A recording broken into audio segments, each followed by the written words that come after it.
Hi family, எல்லோரும் எப்படி இருக்கீங்க? இன்றைக்கி வீடியோ பார்த்திங்கன்னா நம்ம ஒசூரில் ரோஸஸ் சீப்பாக கிடைக்கிற இடத்த பற்றி தான் இந்த வீடியோவில் பார்க்க போகிறீங்க. ஆக்சுவலாக இந்த இடம் எங்கே இருக்குது அப்படின்னு பார்த்திங்கன்னா உங்களுக்கு தேன்கனி கோட்டை தெரிஞ்சிருக்கும். அந்த சைடில் உங்களுக்கு அகலக்கோட்டை அப்படின்ற இடத்துல தான் இந்த ரோஸ் செடிங்கெல்லாம் கிடைக்கிது. நீங்கள் அந்த அகலக்கோட்டை போயிட்டிங்கனாலே அங்கே பார்த்திங்கன்னா உங்களுக்கு நிறைய ரோஸ் செடி தான் இந்த மாதிரி சேல் பண்ணிகிட்ருப்பாங்க. ஆக்சுவலாக ஒசூர்லேயே பார்த்திங்கன்னா ரோஸ் தான் வந்து அதிகமாக கல்டிவேஷன் பண்ணுறாங்க அப்படின்னு சொல்கிறாங்க. இந்த செடிங்கள்லாம் வந்து பெரிய செடி பூத்து முடிச்சோடனே அதில் கட்டிங் பண்ணும்போது அந்த கட்டிங்ஸில் தான் வந்து இந்த செடியெல்லாம் உருவாக்குறாங்களாம். அண்ட் இந்த கட்டிங்ஸ் பார்த்திங்கன்னா டிஃப்ரெண்ட் வெரைட்டி ஆஃப் ரோஸ் செடிஸ் உங்களுக்கு கிடைக்கிது. காஷ்மீர் ரோஸாக இருக்கட்டும், பெங்களூர் ரோஸாக இருக்கட்டும், பட்டன் ரோஸாக இருக்கட்டும், அப்புறம் பன்னீர் ரோஸாக இருக்கட்டும், ஹைப்ரிட் ரோஸாக இருக்கட்டும், இந்த மாதிரி டிஃப்ரெண்ட் வெரைட்டி ஆஃப் ரோஸஸ் வந்து உங்களுக்கு வந்து இங்கே கிடைக்கிது. அண்டு கண்டிப்பாக நீங்கள் வந்து ரோஸ் லவர்ஸாக இருந்தால் இங்கே விசிட் பண்ணுங்கள்.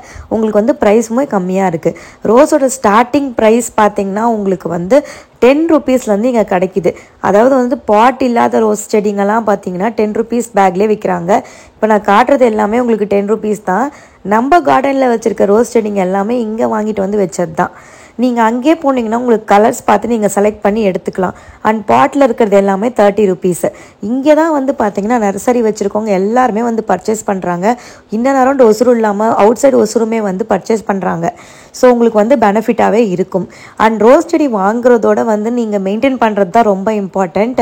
நீங்கள் வாங்கிட்டு போனோடனே அதில் இருக்க பூவெல்லாம் பூத்து முடிச்சிருச்சு அப்படின்னா நீங்கள் வந்து கொஞ்சம் கட் பண்ணி விட்டு டிஏபி, அது ஒரு ஃபர்டிலைசர் தான்.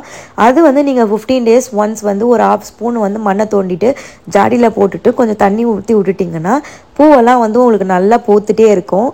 கண்டிப்பாக இதை ட்ரை பண்ணி பாருங்கள். அண்ட் யாருக்கெல்லாம் வந்து ரோஸ் செடி வாங்கணுமோ கண்டிப்பாக ஒசூர் தேன்கனிக்கோட்டை அகலக்கோட்டை வந்து விசிட் பண்ணுங்கள். இந்த வீடியோ யூஸ்ஃபுல்லாக இருந்துச்சுன்னா நம்ம சேனல் கண்டிப்பாக சப்ஸ்கிரைப் பண்ணிவிடுங்க. இந்த வீடியோவை லைக் பண்ணிவிடுங்க. பாய் ஃபேமிலி.